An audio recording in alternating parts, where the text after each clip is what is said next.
Nama kelompoknya? Mbak Hana, Mbak Messi. 297.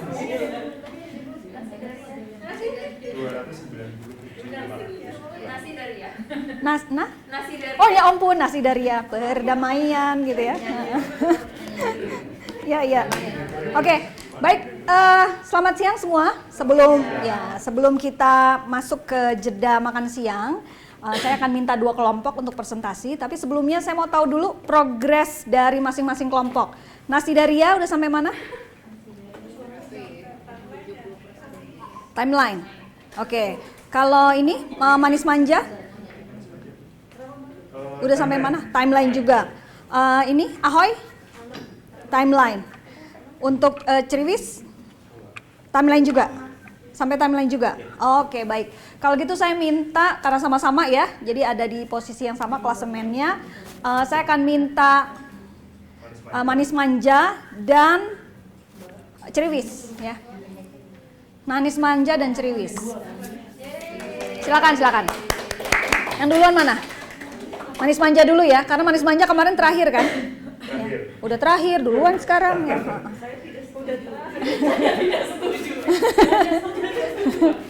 Manis Manja ya. Nah, presentasi kelompok setelah makan siang nggak ada, karena saya lihat-lihat, oh iya, pairing ternyata ya, ada tugas individual nanti di individu. Karena Anda harus latihan bikin operasionalisasi konsep ya. Nah, di situ nanti pairing. Jadi presentasi kelompok berikutnya adalah minggu besok. Besok sesi terakhir. Jadi kalau maju sekarang sangat bagus sekali karena berarti sampai timeline aja. Kalau besok udah harus lengkap ya. Oke, silakan. Manis Manja duluan apa Ceriwis? Manis Manja kali ya. Soalnya udah ini state dependent learning di kelas ya. Silakan. Di sini?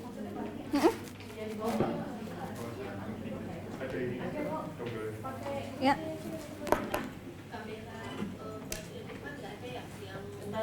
Ya. Oh ini Apple ya.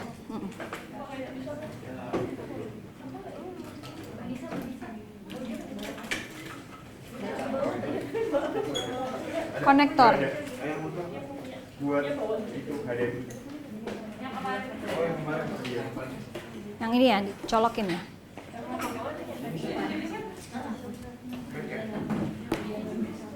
Enggak, silakan. Mas Edwin mau dipegang dulu, titip ya, takut hilang soalnya.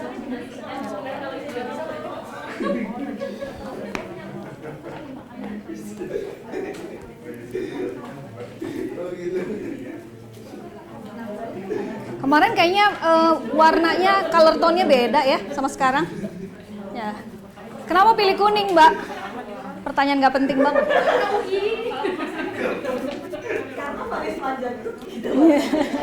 Kemarin kan ungu gitu.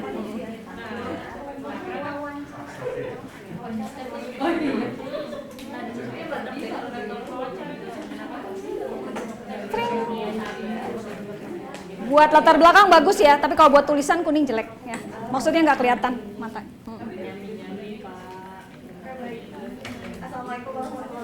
Waalaikumsalam. Sebelum mulai, maaf Mbak, kita beri tepuk tangan dulu pada kelompok. Silakan. Selamat siang teman-teman semua. Perkenalkan kami dari kelompok Manis Manja Group. Ada saya sendiri, kemudian dari Bio, dari jauh sana, kemudian Mas Gali dan Mbak Tika. Untuk kesempatan kali ini, kami akan sedikit sharing mengenai latar belakang kami dalam program memperkuat infrastruktur untuk mendukung pengembangan ekonomi dan pelayanan dasar masyarakat. Kemudian itu merupakan salah satu dari 7 prioritas nasional gitu. Kemudian tujuan komunikasi kali ini adalah memberikan informasi dan edukasi kepada masyarakat dalam rangka perkuatan infrastruktur sebagai bagian dari 7 prioritas nasional yang kami sebutkan sebelumnya. Langsung latar belakangnya berdasarkan dasar hukumnya, jadi ada dasar hukum dari Peraturan Menteri PUPR tahun 2020 nomor 13 PRT-M tentang organisasi tata kerja Kementerian PUPR dari pasal 69 bahwa Biro Komunikasi Publik, karena kami ceritanya adalah dalam rangka audit komunikasi itu memiliki tugas untuk melaksanakan pembinaan dan penyelenggaraan komunikasi. Kemudian komunikasi itu merupakan salah satu faktor penting gitu dalam setiap organisasi, terutama dalam PUPR sendiri. Dan dalam pelaksanaannya ini, kami kan memberikan informasi dan edukasi kepada masyarakat. Komunikasi yang efektif dan efisien, kami percaya dapat membantu organisasi untuk mencapai tujuannya, yaitu dalam hal perkuatan infrastruktur bagi masyarakat. Namun, dalam pelaksanaannya, kami ketahui bahwa masih terdapat banyak kendala. Misalnya, beberapanya adalah pesan yang dianggap kurang jelas, kemudian belum tersampaikan, kemudian target audiens yang dirasa kurang tepat, serta hasil komunikasi yang belum memuaskan sesuai dengan target. Gitu. Oleh karena itu, untuk memenuhi tugasnya, kami melakukan audit komunikasi untuk menilai efektivitas dan efisien pelaksanaan komunikasi. Mohon perhatian dari kelas ya, nanti boleh ajuin pertanyaan kepada kelompok ya. Oke, untuk tujuannya sendiri, audit komunikasi seperti disampaikan latar belakang, itu yang pertama adalah membantu organisasi dalam mengidentifikasikan kelemahan dan mengusulkan solusi perbaikan bagi organisasi. Kemudian selanjutnya adalah hasil audit ini akan menjadi bahan masukan bagi organisasi untuk memperkuat infrastruktur dalam masyarakat.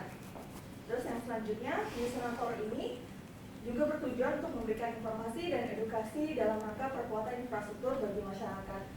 Dan selanjutnya, yang terakhir adalah memberikan masukan bagi Kementerian PUPR dalam menyusun strategi komunikasi yang efektif dan efisien untuk memperkuat infrastruktur bagi masyarakat.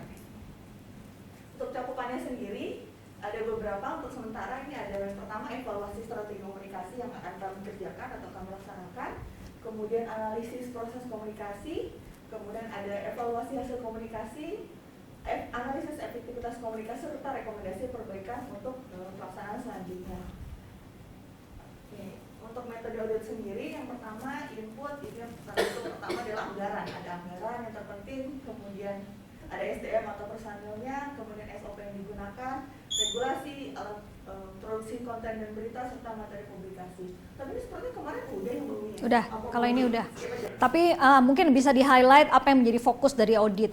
Oke, untuk yang di highlight untuk aktivitas sendiri mungkin ya. Untuk aktivitas sendiri itu kita ada pembuatan rilis berita, terus kemudian sosialisasi, FGD, kemudian kita ada posting beberapa sosial media, kemudian ada penggunaan influencer, dan mungkin untuk internal sendiri kita juga selain influencer menggunakan SDM internal seperti misalnya Pak Menteri atau Dirjen gitu sebagai sumber informasi.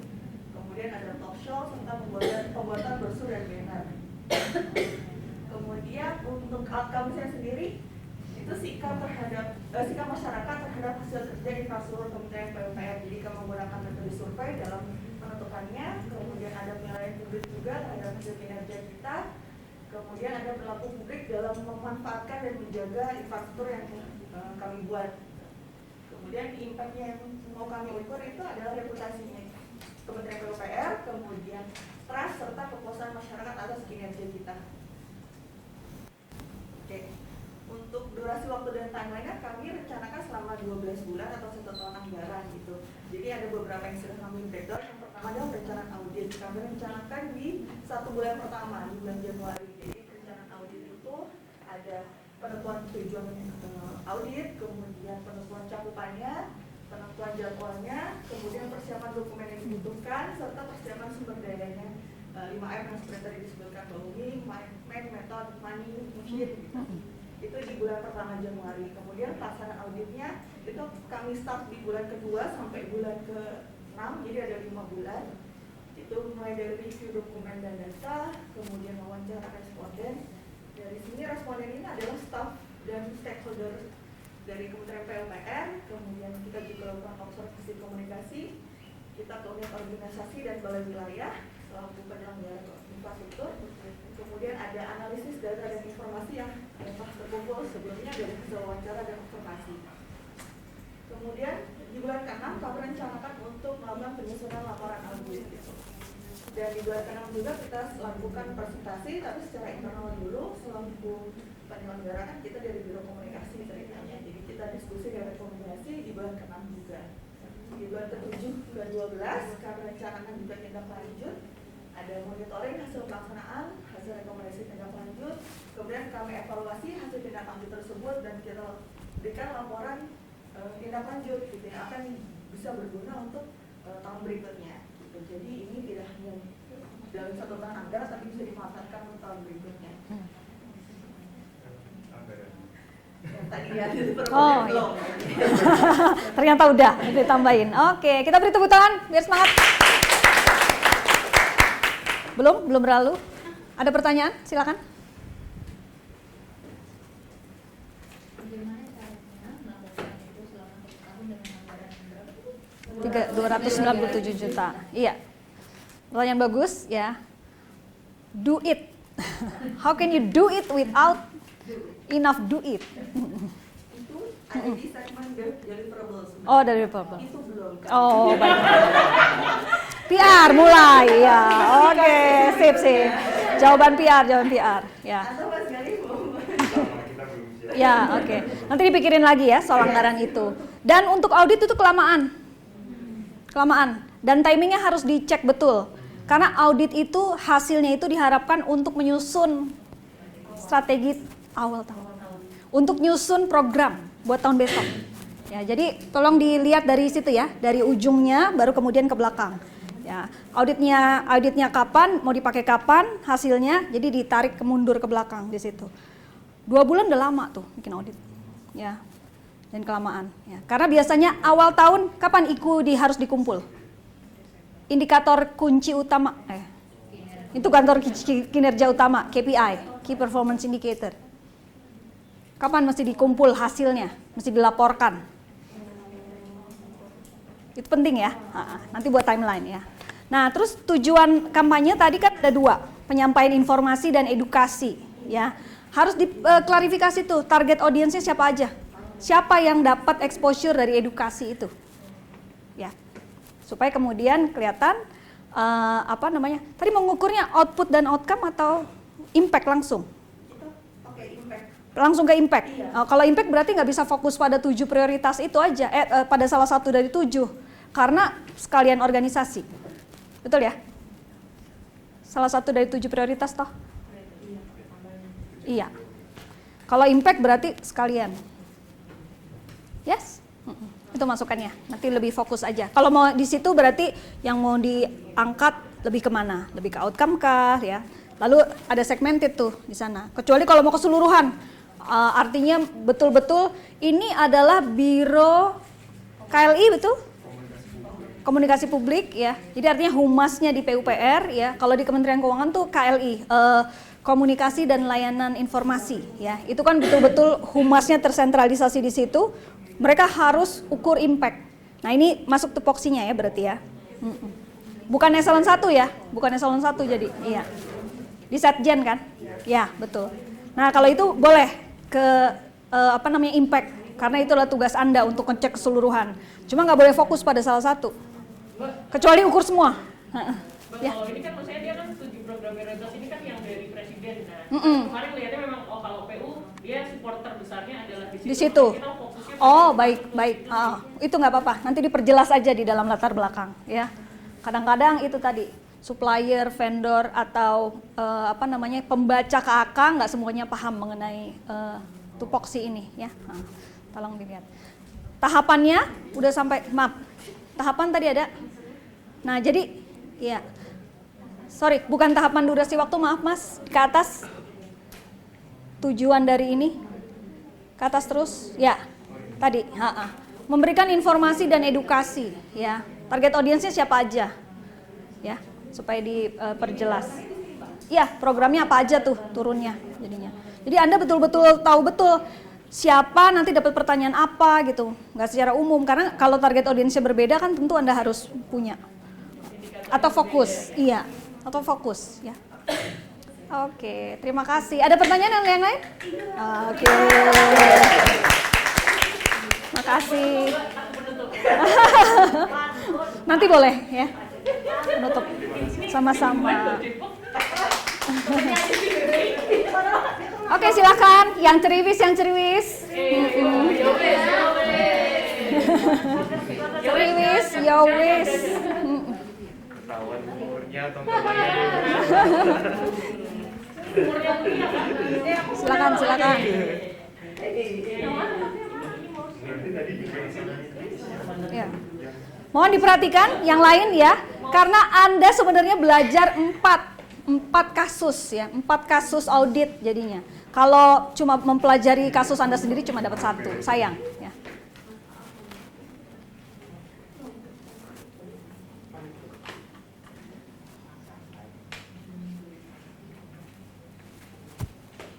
Yang 100, 100.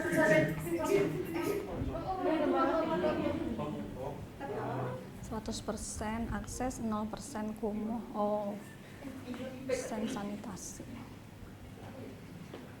Oh, air minum ya. Wah, cakep.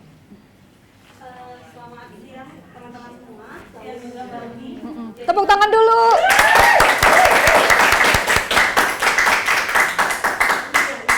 Kayak penonton. Iya. Biar semangat. Biar makannya banyak.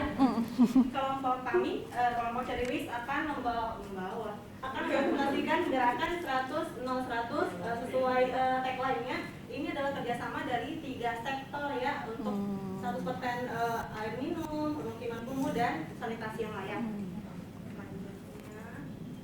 Nah, jadi latar belakang ya sama ya seperti yang awal. Cuma di sini yang saya mau jelasin adalah gerakan ini sebenarnya gerakan besar yang diturunkan dari RPJMN untuk yang air minumnya sih. Dan ini juga dibawa ke Sustainable Development Goals, juga dibawa ke Hari Urban Habitat Nasional. Kemudian yang menariknya adalah gerakan itu kan kolaborasi multi stakeholder dan si masyarakat sebagai penerima manfaat juga bisa berpartisipasi untuk mendukung gerakan ini dengan cara mungkin mereka bisa membangun bank sampah masing-masing di lingkungannya seperti itu bisa disampaikan ke Kementerian PUPR. Selanjutnya, nah sebenarnya tujuan yang kita harapkan dari audit kita sendiri ini adalah yang pertama itu evaluasi efektivitas gerakan ini ke masyarakat. Terus yang kedua kita itu mengedukasi masyarakat tentang penting minimal untuk hidup yang lebih sehat seperti itu. Kemudian kita juga ya untuk rekomendasi perbaikan ke pelaksanaan kerja kita sendiri.